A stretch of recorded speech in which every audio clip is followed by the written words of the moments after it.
no, pardon me. It's all covered up here. June 4th, 2019. If you have not had the honor of being in a meeting previous to this, there's a couple of housekeeping items. First of all, if you could silence your cell phones, we'd greatly appreciate that. And once we've done the roll and approved the minutes, we go through items one at a time. First, the city staff will present on an item. After they're done with their presentation, it's open up just to the commission for technical questions. Once technical questions are completed, we ask anybody from the public who has a question or a comment to make it. And you can, if you would step up to the microphone and state your name and address so we have it for the minutes, that would be much appreciated. And also, I'd like to welcome two new members today, Justin and Lindsay. Welcome to the Plan Commission. As I told Mayor Palmieri, this is the Glamour Commission. So we're lucky to have you. With that, let us call the roll. Kathleen Kropp. Here. Lindsay Erickson. Here. Michael Ford. John Hintz. Here. John Kiefer. Lori Palmieri. Here. Thomas Perry. Here. Justin Mitchell. Here. Derek Rose. Here. Thomas Boyka. Here. Moving on to the approval of the minutes from May 21st. It was a rather lengthy meeting. Do we have any additions, corrections, or deletions to those minutes? Motion to accept. Second. All those in favor say aye. Aye. Opposed? All right. Moving on to item number 1. Delete portion of officially mapped Riverwalk along the south shore of the Fox River from Iowa Street to approximately 336 feet east of Oregon Street. Did anybody do a site inspection? Any members? Okay, Mayor Palmieri was there. We accept the staff report as part of the record. Over to you. Thank you, Mr. Chairman. Happy to help. In 2006, the Common Council adopted the Fox River Corridor Riverwalk Plan to provide facilities along the Fox River shoreline to provide trail access for pedestrians and bicycle circulation and encourage redevelopment of the city's riverfront. The plan recommended official mapping sections of the shoreline, which the council did beginning in 2008 with official mapping action between Oregon Street and South Main Street. And then in 2009, the council approved official mapping from Oregon Street to the east line of vacated Iowa Street.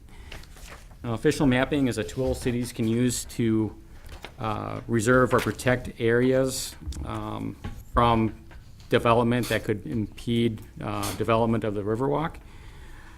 Beginning in 2005, the city began construction of the Riverwalk in various stages, beginning on the north side of the Fox River at the Leach Amphitheater, and then over the years headed westerly towards Wisconsin, then wrapped down Wisconsin, and then started heading back east. In 2017, these portions of the Riverwalk were complete, and with the Riverwalk being complete, the official mapping is no longer necessary. The officially mapped areas could hinder development of the Morgan Properties site, so by releasing the official map action or the official map portions, that opens up this area within the blue lines.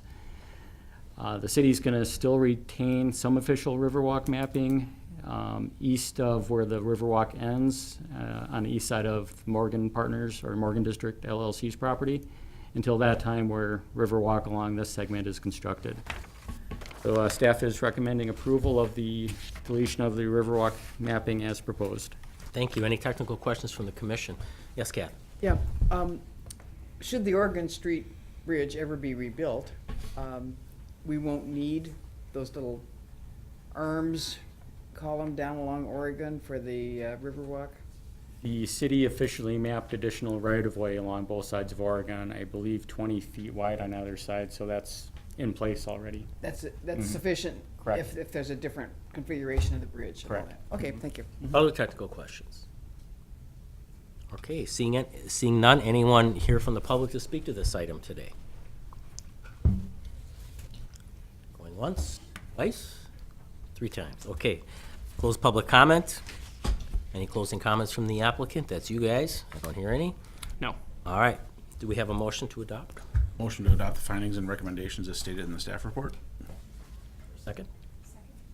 Okay, is there any discussion on the motion? Seeing none, let's call the roll. Hintz. Aye. Palmieri. Aye.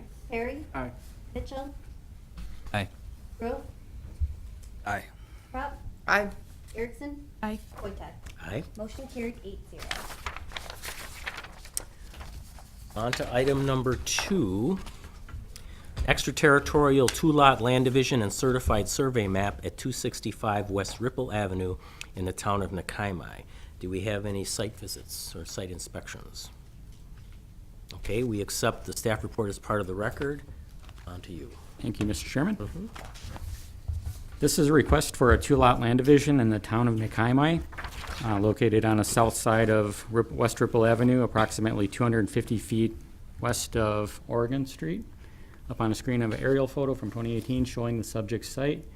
Just a little familiarity with the area. To the west, we have the city's aviation's business park land, bounded by Aero Innovate Way with the county-owned land to the west of that. To the north is the aviation industrial park, which has seen development over the years.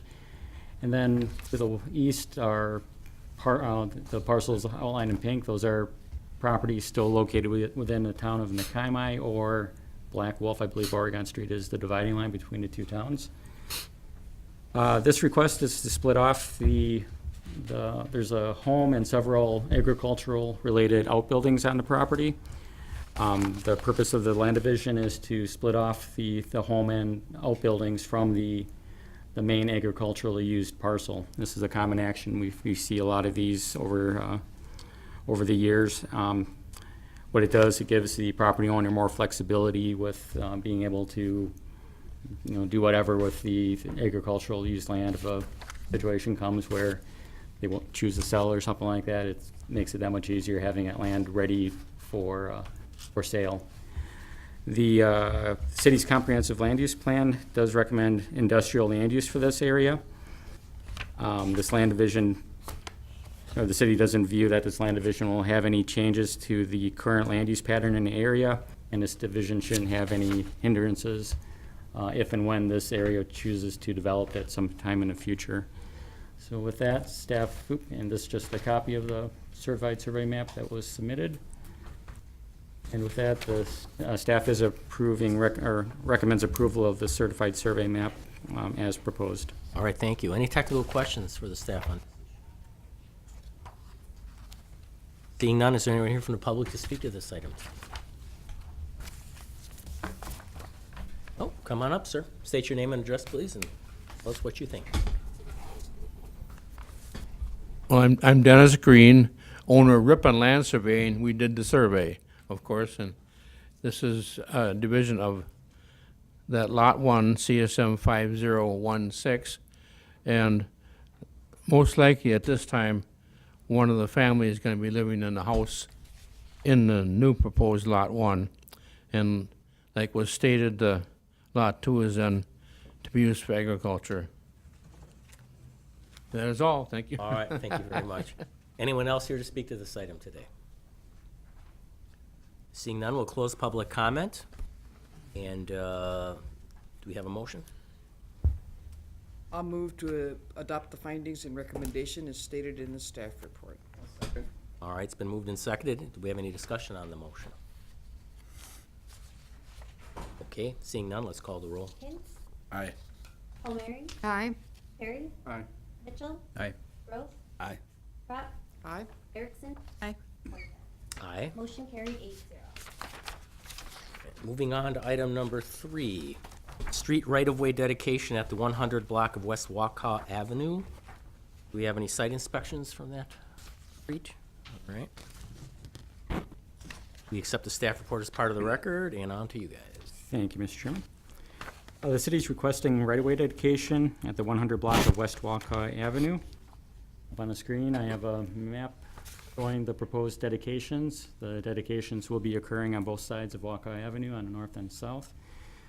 Waukau Avenue is currently a 66-foot right-of-way between Oregon Street and Fond du Lac Road. Oregon over here, and it's a little bit off the map, but Fond du Lac Road a couple hundred feet further to the east. Waukau Avenue is currently an unimproved street, but it is classified as an urban collector. The city's comprehensive plan and subdivision regulations recommends 80-foot right-of-ways for these types of urban collector streets. Reason being, this enables construction of up to a 48-foot wide street with ample terrace area for public sidewalk, terrace space, and snow storage. The dedication was initiated when Hydride Chemicals submitted 2 certified survey maps of their properties. I have both maps up on the screen. During staff review and follow-up conversations with Hydride agreed to dedicate the additional right-of-way as recommended by the comprehensive plan and subdivision regulations.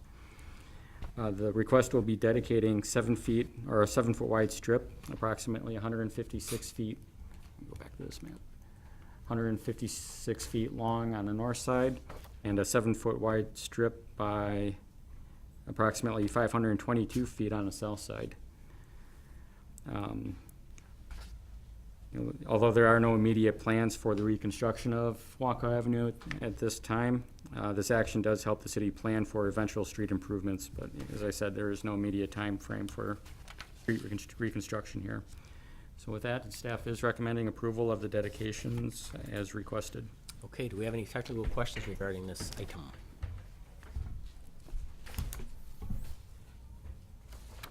All right. Anyone here from the public to speak to this item today? Seeing none, back to the commission. Do we have a motion? Motion to adopt the findings and recommendations as stated in the staff report. Or a second? Second. All right, any discussion on the motion? Lori? Jeff, just a question. With this being initiated, I guess what actually prompted that? Can you just talk about that? It looks like was this just discovered when the certified survey map? Yes, Hydride submitted 2, well, I believe they had greater plans, but they submitted 2 certified survey maps, one to redefine the boundary of a single parcel on the south side, and they are actually combining, I believe, 4 parcels that they own on the north side, which extends all the way up to West 28th Avenue. And during staff review, we always look, compare recommendations of the comprehensive plan for right-of-way dedications, and with Waukau being classified as an urban collector, which recommends 80 foot, we approached Hydride about dedicating that additional 7 feet, which they agreed to. Any other comments from the commission? Seeing none, let's call the roll. Hints, Aye. Palmieri, Aye. Harry, Aye. Mitchell, Aye. Gross, Aye. Crop, Aye. Erickson, Aye. Wojtek. Aye. Motion carried 8-0.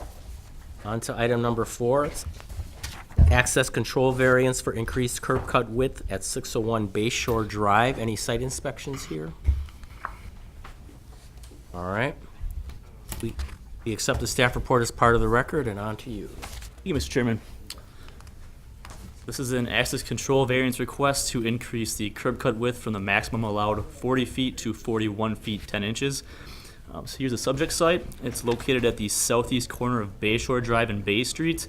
It includes a Quonset building, which is being used as a storage facility for boats and RVs. So here is a street view of the site as it currently exists. So we have the one overhead door on the west side. The petitioner would like to have another overhead door on the east side to utilize this building area for storage. So according to the applicant, the second overhead door is needed for maneuverability of larger and heavier boats and vehicles, such as motorboats, sailboats, and recreational vehicles. They had originally hoped to remove some of the support columns. So here's the plan. So they originally planned to remove some of these support columns to be able to maneuver their boats and vehicles in there, but that's not feasible due to poor soil quality, leading to the inability to increase loads on the footings. So that is why they need a second overhead door to utilize this area. The overhead door will be 16 feet wide and 14 feet high, and it will require additional curb cut, which will go to a total of 41 feet, 10 inches wide, where code allows 40 feet wide. Here is overhead view of the site. So again, here's the one access. They originally had planned to have a second access. However, Public Works reviewed, and they're recommending one driveway rather than 2, as Bayshore Drive is currently in the CIP for a full reconstruct, at which time sidewalks may be installed along with new aprons. So we are requesting to have one driveway, so they're requesting to expand this existing curb cut to the 41 feet 10 inches wide for access to the overhead door. Staff is supportive as the commercial use to the east also is exceeding the maximum for curb cut. Basically, the whole front property line is curb cut there. Also, it is just a local street which experiences relatively low traffic counts, so we don't see any traffic concerns with having the additional curb cut there. And here's a street view. Again, you can see the commercial uses to the east with their extensive curb cut there. And here's a view from inside. So here's where the new overhead door will be. And with that, staff recommends approval of the access control variance to permit increased curb cut width to 41 feet 10 inches, where code allows a maximum of 40 feet. Thank you. Any technical question? Okay, seeing none, anyone here from the public to speak to this item today? Come on up, sir. If you state your name and address, tell us what you think. My name is Daniel Brellan. I'm a structural engineer with McMahon, and I've been facilitating the work on this project in order to help with the redevelopment of the site. So this, the additional curb width would help with the redevelopment of the site to be able to utilize both halves of this project, both halves of the existing building. All right. Do we have any questions for the gentleman? As long as you're John? I'm just guessing by looking at your plans, they're planning on doing angle parking all the way back as they Yes. pull the boats in? Yes, they are. Yeah, that makes sense.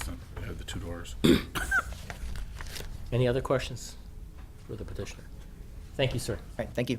Anyone else here to speak to this item today? Seeing none, back to the commission. I had a question, and I'm not sure if... First we do a motion, then we do. Oh, sorry. Yep. Motion to adopt the findings and recommendations as stated in the staff report. Second. Right. Now, go ahead, Justin. All right, and if that's out of order and I should have asked prior, I'm not sure. Don't worry about it. Just in general, when impervious surface space is expanded, is there's like, this is a really small amount, but in general, is there like a trade-off where then they have to make up for that somewhere else, or they have to do something else to combat? Staff does Stormwater. evaluate those things. In a circumstance like this, most of what you're going to see taking place is within the public right-of-way of not actually on the private property. And that's where we talked that this road is going to be reconstructed in the future, so sidewalk will likely be added, curb and gutter, things that are out there today.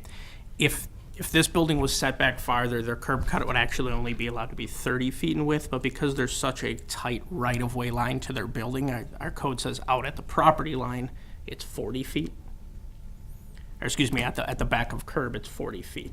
So that's why the minimal change of the 1'10". Staff evaluated that versus going with the kind of the two driveways with green space between them.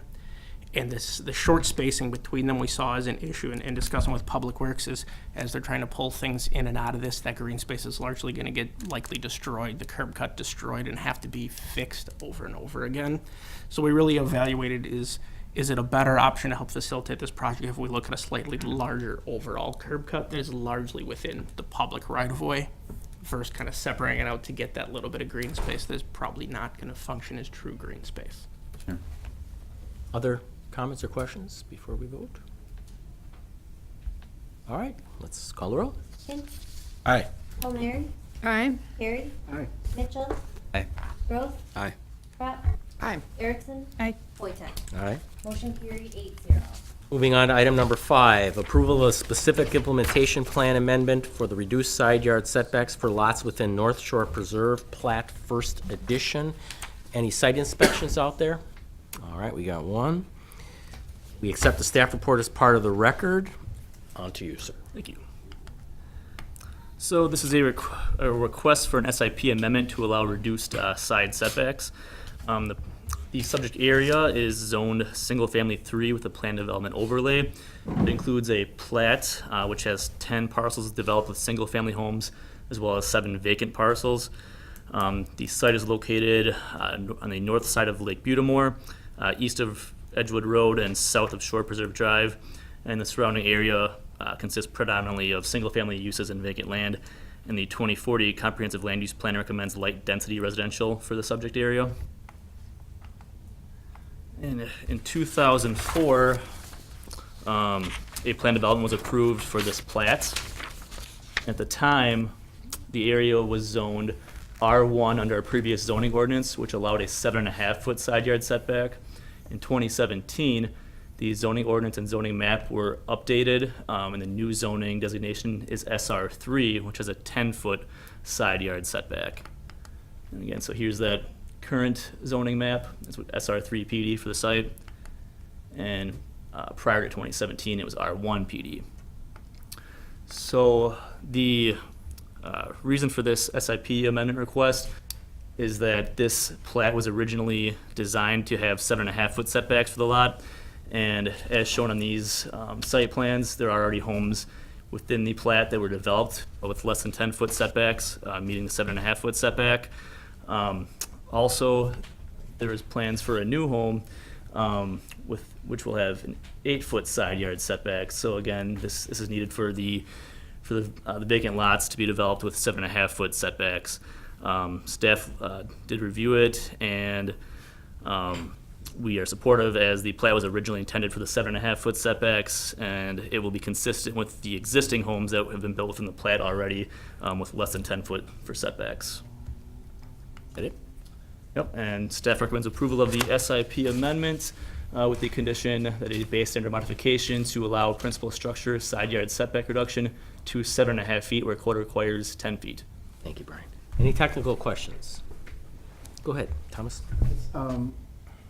Is there an ability to do this on an individual basis rather than as a whole? So we evaluated that if it was appropriate to apply this standard to maybe just the empty lots or look at the subdivision a whole.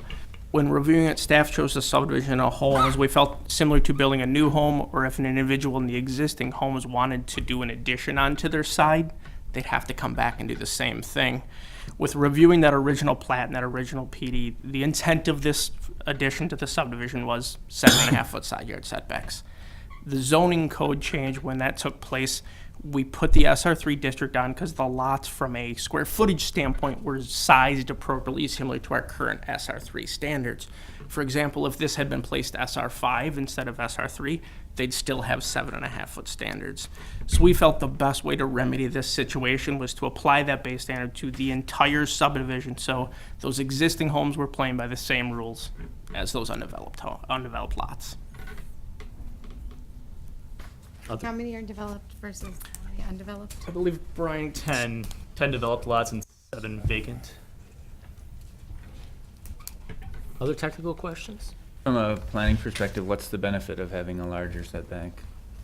we generally hold those larger setbacks for wider, large lots, just making sure you have sufficient green space between the homes. If this was a subdivision that was being built out in that area today, as the plat was developed, we'd probably look at 10-foot setbacks. It's usually a correlation of lot size to setback. The larger the lot, we usually reserve a larger setback. Other technical questions? Okay, seeing none, anyone here from the public to speak to this item today? Come up, state your name and address, and tell us what you would like us to know. My name is John Pettick. I live at 3845 Shorebird Court. I think it's right across the street from one of those lots. I don't have a problem with it, other than that I want to make sure the rest of the covenants in our area are adhered to. You know, I put up a substantial home and I paid a lot of money for my lot. And these lots are a lot narrower. You can tell that they're 85 foot wide, and they're right across the street, we're all 125 foot wide. Ideally, this should have been probably 3 lots instead of 4, and then they would be very similar. In the past, the architectural committee, which is the owners of the lots, have changed the requirements of our covenants to allow for smaller homes to be built on the lots. So my idea is, if you leave it at 10, you're forced to go up to get enough home.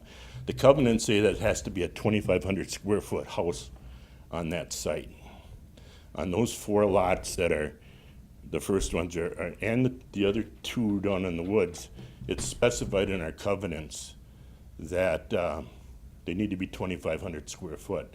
If that doesn't change, I have no problem with it.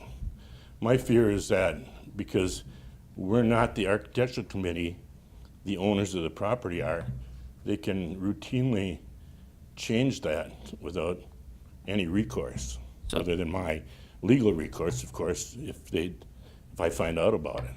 Yeah, so the city has nothing to do with the covenants and restrictions. This is simply a zoning requirement. Your covenants and restrictions would stay in place as is and would still be the privately enforceable by the members of your community. The city does not get involved with covenants and So restrictions. if they try to put up an 1,800 square foot ranch, which they have done on the other end, my recourse is just legal in the court system. Would be the same as it is regardless of a decision Okay. that this body would recommend. And there's no way to get them to change those lots unless they want to change those lots to wider lots. Correct. Correct. If I think we the talked on owner, the phone, you told me. wanted to replat them or something, that would be something they could consider. Okay, Thank you, sir. thank you. Anyone else here to speak to this item today? Come on up, sir. Hi, David Omashinsky, 1605 Maricopa Drive, Oshkosh. I'm one of the three developers of this first addition to the plat that we're looking at. Just to respond to Mr. Pettick's two questions there. First of all, the lots that are across the street from him are actually larger in total square footage. As you can see in the map, on that side, they pie out in the back, and the side that he resides, they pie out on the inside. So the overall size of the lots are very consistent.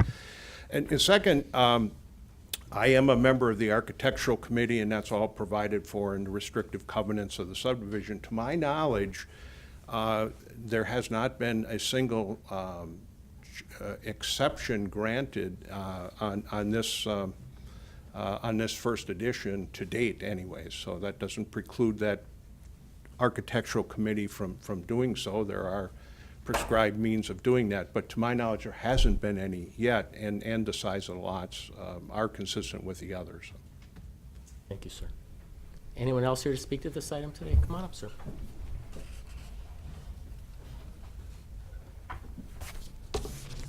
My name is James Stevenson. I live at 3825 Shorebird Court. Mr. Omaszewski stated that the square footage of the lots is larger on that side, which is not true. I have an outline of a plat that they had provided me when I bought my lot. And for example, my lot is listed at 20,667 square feet.